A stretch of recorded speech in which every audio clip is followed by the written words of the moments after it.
Hello everyone, welcome to PCMB Diaries. Today we are going to start class 9 chapter 1st number system exercise 1.2. So let's get started. सबसे पहले हमें दो चीज़ें समझनी है which is rational numbers and irrational numbers. तो इनकी definition हम कैसे बता सकते हैं। तो सबसे पहले हम देखेंगे रेशनल नंबर्स। रेशनल नंबर्स कौन से होते हैं? Terminating and non terminating repeating. Terminating का मतलब यहाँ पे होता है कि कोई भी फ्रैक्शन को अगर हम डिवाइड करते हैं, जैसे हमने लिया 4/2, एज वी नो दैट कि रेशनल नंबर्स को हम p/q की फॉर्म में लिखते हैं। अब इन दोनों को अगर मैं डिवाइड करूँ, इनका अगर डिवीज़न होगा तो आंसर आएगा 2 which is a complete digit. और ये वैल्यू यहाँ पे आके एंड हो जाती है। मतलब क्या है कि इसका डिवीज़न एंड हो गया, ये टर्मिनेट हो गया, इसका डिवीज़न कंप्लीट हो गया, इसको बोलते हैं टर्मिनेटिंग। अगर कोई भी डिवीज़न अगर डेसिमल पॉइंट्स में आता है, जैसे मान लीजिए कोई भी वैल्यू उसका डिवीज़न ये आया है, फॉर एग्जांपल 1.268 आया है, ओके, तो ये डिवीज़न भी क्या हो रहा है, 1 के बाद कंप्लीट हो रहा है, यानी 1 के आगे कोई भी वैल्यूज़ नहीं आ रही है, रिमाइंडर जो 0 बच रहा है, तो उसको भी हम बोलेंगे terminating. But non terminating repeating क्या होता है? नॉन टर्मिनेटिंग रिपीटिंग होता है, जैसे मैंने एग्जांपल लिया 0.14234, ठीक है, और फिर 1432234, तो इसको हम समझेंगे। नॉन टर्मिनेटिंग रिपीटिंग होता है कि कोई भी वैल्यू का डिवीज़न क्या हो, कंप्लीट ना हो, ठीक है, उसकी वैल्यूज़ आती जाएं। और रिपीटिंग का यहाँ पे क्या मतलब होगा कि यहाँ पे देखिए आप लोग 1 4 2 3 4 तक जो है सीक्वेंस एक बार आ गया, फिर उसके बाद दोबारा यही सीक्वेंस आ रहा है डिवीज़र में 1 4 2 3 4, सॉरी क्वोशिएंट में, ठीक है। तो अब आप यहाँ से समझ सकते हो कि कोई भी वैल्यूज़ को डिवाइड करने पे क्या हो, एक तो उसका डिवीज़न कंप्लीट ना हो, वैल्यूज़ आती जाएं। और रिपीटिंग का मतलब क्या होगा कि एक सीक्वेंस अगर एक बार आ गया तो वो बार बार रिपीट हो रहा है, ओके। तो इसको हम बोलेंगे नॉन टर्मिनेटिंग रिपीटिंग। तो रेशनल नंबर्स कौन से होते हैं? Terminating and non terminating repeating. फिर बात करते हैं हम इरेशनल नंबर्स की। तो इरेशनल नंबर्स कौन से होते हैं? Non terminating and non repeating. उसको रिपीटिंग को हम रीअकरिंग भी बोलते हैं और रिपीटिंग भी बोलते हैं, ओके। तो नॉन टर्मिनेटिंग का मतलब तो सेम एज इट इज़, जैसा रेशनल नंबर्स में हमने समझा है वैसा ही इसमें होगा। बट नॉन रिपीटिंग का मतलब क्या होगा, जैसे इसमें सीक्वेंस रिपीट हो रहा था तो इरेशनल नंबर्स में वो सीक्वेंस रिपीट नहीं होता है। जैसे वैल्यू आ गई 1 0 1 2 8 4 6 7, कुछ भी आप मान लो, ये डिवीज़र में डिवीज़न करने पे ये वैल्यूज़ आती जाएंगी, ये कभी टर्मिनेट एंड नहीं होंगी, नॉन टर्मिनेटिंग रहेंगी। बट कोई भी सीक्वेंस दोबारा रिपीट नहीं होगा, ठीक है, वैल्यूज़ का सीक्वेंस हर बार अलग आता जाएगा। तो इसको हम बोलते हैं non terminating and non repeating. तो रेशनल नंबर्स कौन से होते हैं? Terminating and non terminating repeating. Irrational numbers कौन से होते हैं? Non terminating and non repeating, okay. अब हम चलते हैं हमारे एक्सरसाइज के एग्जांपल्स की ओर। तो पहला एग्जांपल इसने कहा है locate √2 on the number line. √2 को हम लोकेट करेंगे नंबर लाइन पे, तो इसका सॉल्यूशन समझिए। इस एक्सरसाइज में आपको इरेशनल नंबर्स को है ना नंबर लाइन पर वो लोकेट करना है। तो √2 को लोकेट करने के लिए आप क्या करोगे? सबसे पहले आपको पाइथागोरस थ्योरम याद है, तो हम यहाँ लिखेंगे सॉल्यूशन में by Pythagoras theorem. Pythagoras theorem क्या होती थी? राइट एंगल ट्राइंगल के लिए ये होता है हमारा परपेंडिकुलर, ये होता है हमारा बेस, और 90 डिग्री के एंगल के जस्ट सामने वाली लाइन को हम बोलते हैं हाइपोटेनियस, ओके। तो इसके लिए पाइथागोरस थ्योरम क्या होती थी? h² हाइपोटेनियस का स्क्वायर इक्वल टू परपेंडिकुलर का स्क्वायर प्लस बेस का स्क्वायर, यानी h की वैल्यू किसके इक्वल होगी? p का स्क्वायर प्लस b का स्क्वायर, ओके। अब ये फॉर्मूला हम यहाँ पे यूज़ करके हम नंबर लाइन पे √2 को लोकेट करेंगे। तो सबसे पहले आपको क्या करना है कि हाइपोटेनियस को है ना आपको √2 लेना है। जो इरेशनल नंबर्स आपको लोकेट करना हो ना नंबर लाइन पे, उसको आप क्या लोगे? हाइपोटेनियस के इक्वल लोगे। तो मैंने हाइपोटेनियस की जगह ये लिख दिया। अब परपेंडिकुलर बेस हमें खुद को डिसाइड करना है, तो वो कैसे करेंगे? √2 कब बन सकता है? आपको खुद ही सोचना होगा कि 1 का स्क्वायर प्लस 1 का स्क्वायर होगा तभी √2 बनेगा। इसको आप सोल्व करके देख लीजिए, √2 आ रहा है, तो हमारे पास ये सीक्वेंस आ गया। ठीक है। अब रूट 2 को हमने लिया है हाइपोटेनियस, परपेंडिकुलर है हमारा 1 यूनिट एंड बेस भी है हमारा 1 यूनिट। ठीक है। अब आपको थोड़ी कंस्ट्रक्शंस भी लिखनी होती है तो वो भी मैं बताऊंगी। तो सबसे पहले मैं क्या करती हूँ, नंबर लाइन को ड्रॉ करती हूँ। तो चलिए नंबर लाइन ड्रॉ करते हैं। मैंने यहाँ पे नंबर लाइन ड्रॉ कर दी है। अब हम क्या करेंगे, 0 से लेके 1 तक का जो पॉइंट है उसको हम बेस मानेंगे। ओके, और 1 यूनिट का ही लेना है हमें। ये जो हमारा ये 0 से लेके 1 तक जितने डिस्टेंस है उसको हम 1 यूनिट लेंगे, और आगे अगर हमें कहीं भी 1 यूनिट का यूज़ करना होगा तो इसी डिस्टेंस की मैपिंग करके हम आगे मार्क करेंगे। तो वो आपको एक्सप्लेन हो जाएगा जैसे जैसे मैं इसका कंस्ट्रक्शन करूँगी। तो चलिए करते हैं। सबसे पहले आपको क्या करना है, 0 से लेके 1 तक हम क्या करेंगे, बेस लेंगे जो कि हमारा 1 यूनिट। तो मैंने इस पॉइंट को O माना है, इसको A माना है। अब इस पे 1 पे आप क्या रखोगे, अपनी कंपास की नीडल को रखोगे और कुछ इस तरीके से हमें यहाँ पे 90 डिग्री मार्क करना है ताकि हम यहाँ पे परपेंडिकुलर कंस्ट्रक्ट कर सकें। तो इस तरीके से आप यहाँ पे रखें, इसको 90 डिग्री मार्क कर लो। चाहो तो आप D से भी कर सकते हो, बट क्या है कंपास से करने में भी थोड़ी प्रैक्टिकली होगा तो आपको क्वेश्चन ज़्यादा समझ आएगा। अब इस लाइन को मैं यहाँ पे मीट करवा देती हूँ। ओके, अब 90 डिग्री तो हमने इसका मेज़रमेंट ले लिया, बट 1 यूनिट लेना है तो आप क्या करो, एक कंपास की नीडल इधर रखो और पेंसिल को 1 पे रखो। ये हमारी 1 यूनिट हो गई। अब इस 1 यूनिट को परपेंडिकुलर पे मार्क कर दो। इसको इधर रखो और इसको इधर रख के यहाँ पे मार्क कर दो। अब इस पॉइंट से मैं क्या करूँगी, इस पॉइंट को मैं B मानूंगी और इस पॉइंट से लेके O पॉइंट तक आपको क्या करना है, इस तरीके से मिला देना है। तो ये हमारी बन गई रूट 2। ओके, हाइपोटेनियस बन गया रूट 2। अब आपको क्या करना है, आखिरी स्टेप बचता है एक, O पॉइंट पे आपको कंपास की नीडल को रखना है और B पॉइंट से पेंसिल से एक आर्क मार्क करनी है जो कि इस तरीके से कुछ आएगी, एज यू कैन सी। अब ये जो पॉइंट आया है ये आपका होता है रूट 2। ओके, नंबर लाइन पे रूट 2 इस तरीके से शो होता है। जैसे कि आपको पता है रूट 2 का सोल्यूशन 1.41 समथिंग होता है, तो आप देख सकते हो 1.41 समथिंग ही आया है। इस तरीके से आपकी लोकेशन तो हो गई। अब आपको आंसर में क्या लिखना है वो भी आप एक बार देख लीजिए। इसी क्वेश्चन में बता देती हूँ, फिर आगे के क्वेश्चंस में बार बार एक्सप्लेन नहीं करना पड़ेगा। चलिए चलते नेक्स्ट एग्जांपल की ओर। नेक्स्ट एग्जांपल में क्या है, locate root 3 on the number line. Root 3 को नंबर लाइन पे लोकेट करने के लिए आपको सिंपली वही स्टेप्स करने हैं जो प्रीवियस क्वेश्चन में किए थे। आपको क्या करना है, बाय पाइथागोरस थ्योरम ये वाला फॉर्मूला हमने बना लिया।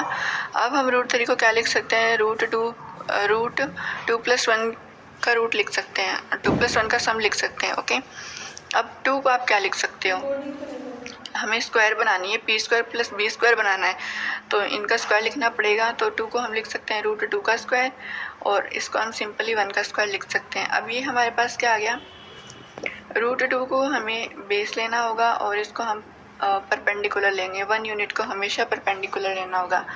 ओके, तो ये हमारे पास सारी वैल्यूज़ आ गई। अब हम सबसे पहले क्या करेंगे, रूट 2 को नंबर लाइन पे रिप्रेजेंट करेंगे। सबसे पहले रूट 2 रिप्रेजेंट होगा, देन उसके बाद रूट 3 की कंस्ट्रक्शन करेंगे। तो सबसे पहले प्रीवियस क्वेश्चन में जैसे क्या था वैसे वैसे मैं स्टेप्स करती हूँ, फिर हम रूट 3 को करेंगे।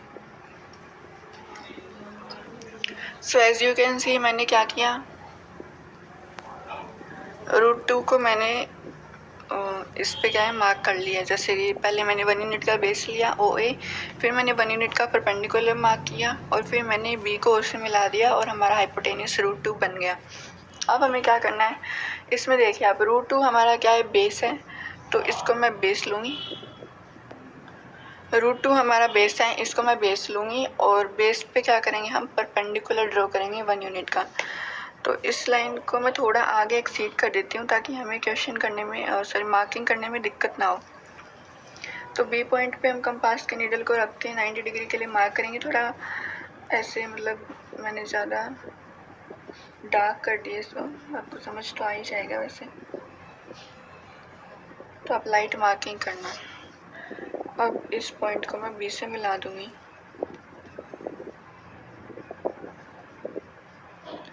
मैंने इसको B से मिला दिया है। अब हम क्या करेंगे, इस पॉइंट को पहले 1 यूनिट का मेज़र करना है। हमारा परपेंडिकुलर 1 यूनिट का, तो मैंने 0 से लेकर 1 तक 1 यूनिट की मार्किंग कर ली। अब मैं इस पर भी मार्क कर दूँगी। ओके, मार्किंग हो गई। अब इस पॉइंट को मैं ओ से मिला दूँगी। इस पॉइंट को मैं नाम दे दूँगी सी को मैंने ओ से मिला दिया। बी सी हमारा परपेंडिकुलर बन गया 1 यूनिट का और ओ सी हमारा बन गया हाइपोटेन्यूस √3। ओके, अब जैसा हमने √2 में किया था, क्या किया था कि ओ पॉइंट पे हमारी नीडल को रखा था और परपेंडिकुलर तक का कंपास हमने खोला था। परपेंडिकुलर की जो सबसे ऊपर वाला पॉइंट बी था √2 में, तो इसमें ऊपर वाला पॉइंट है सी। तो सी पे हम हमारी पेंसिल को रख के क्या करेंगे, नंबर लाइन पे मार्क करेंगे। और ये देखिए ये पॉइंट यहाँ पे आता है √3। आर्क मार्क करने के बाद ये √3 यहाँ पे मेजर हो गया। √3 हमें पता है कि लमसलम कितना होता है, 1.73 समथिंग होता है। तो ये आप देख लीजिए कि 1.7 समथिंग के पास ही इसकी मार्किंग हुई है। मतलब ये क्वेश्चन ये कंस्ट्रक्शन हमारी बिल्कुल सही है। तो चलिए अब चलते हैं नेक्स्ट क्वेश्चन की ओर। एक्सरसाइज आ गई वैसे अब तो हमारी। चलिए एक्सरसाइज में तो सिंपली बहुत ईजी क्वेश्चंस है। सबसे पहले एक स्टेटमेंट पढ़ लेते हैं। You can locate √n for any possible integer n after √n-1 has been located.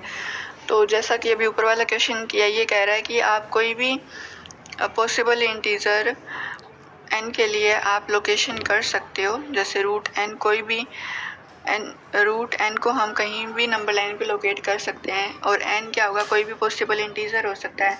But उसके लिए क्या होना चाहिए, आपका सबसे पहले √n-1 जो है पहले लोकेट होना चाहिए, उसके बाद ही आप √n को लोकेट कर सकते हो। जैसे इस क्वेश्चन में हमने किया था, √2 को पहले लोकेट किया था और फिर √3 लोकेट हुआ था। यानी √2 का क्या था वहाँ पे, √3-1 था और √3 क्या था, इसको हम √n-1 कहेंगे, इसको कहेंगे √n।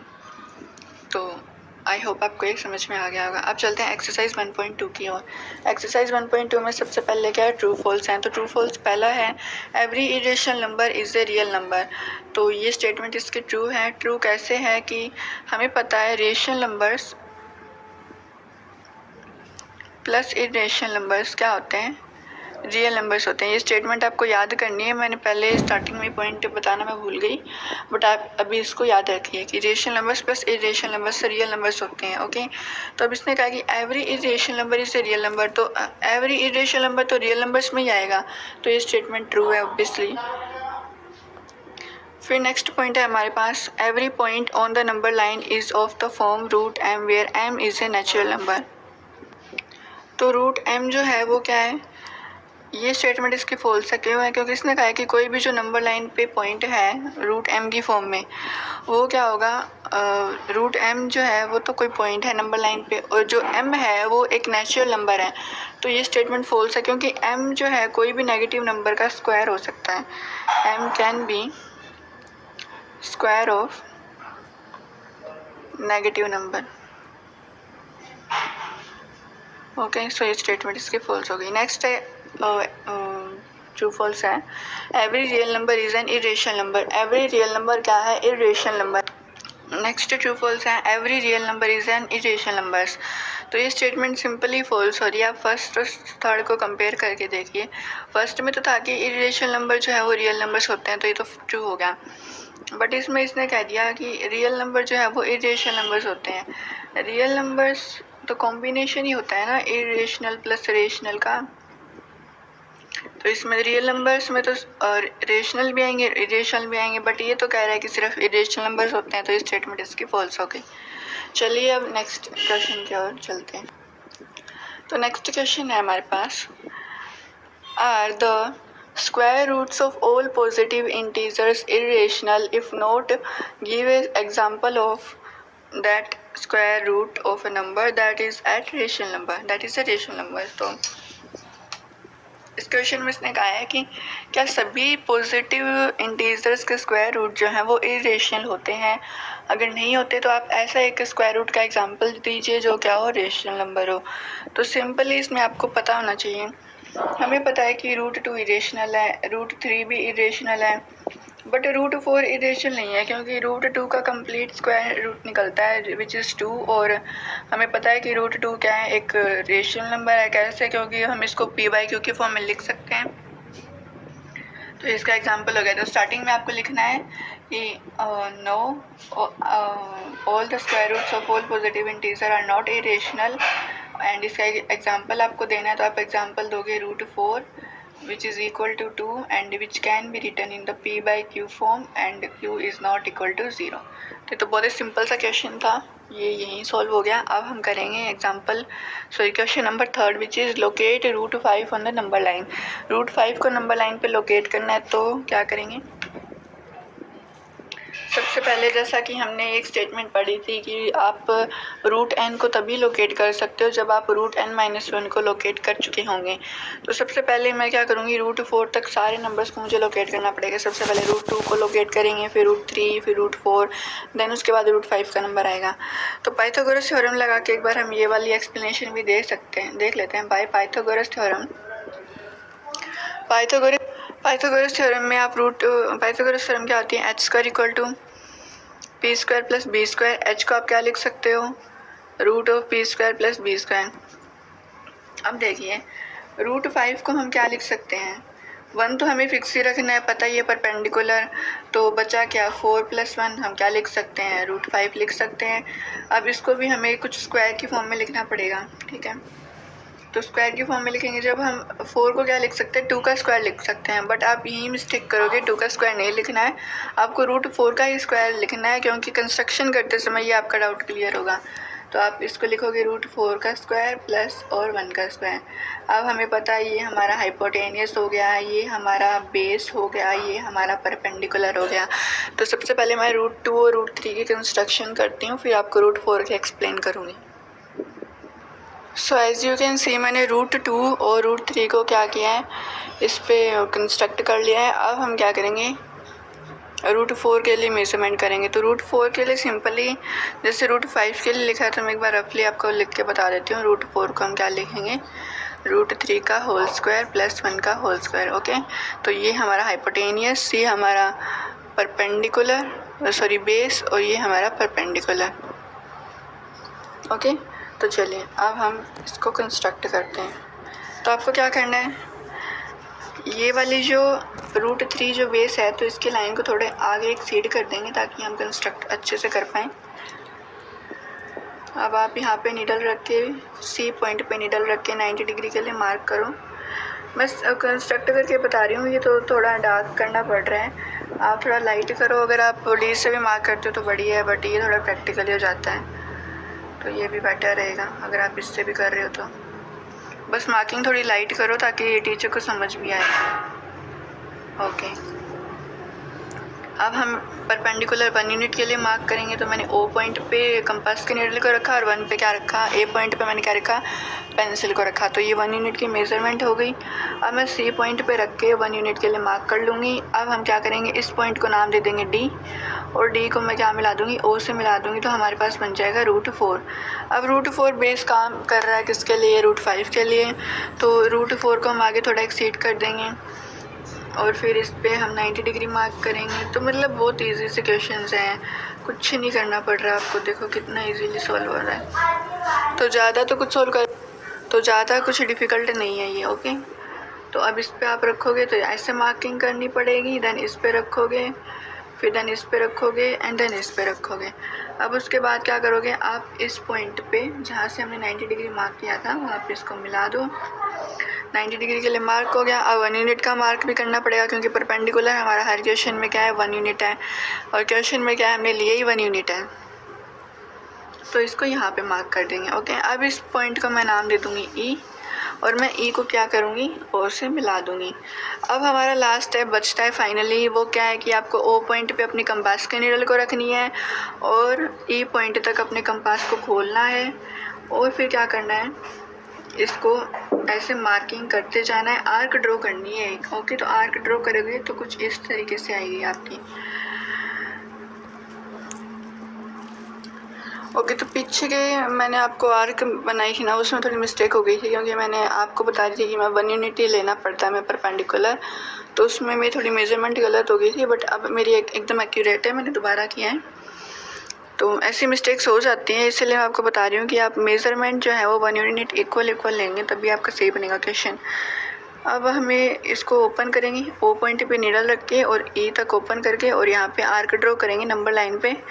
तो ये देखिए 2 से आगे आ रहा है, मतलब ये √5 का क्या है, √4 का तो हमें सिंपली पता ही है, √4 का तो 2 होता है, तो √5 का √4 थोड़ा आगे आएगा।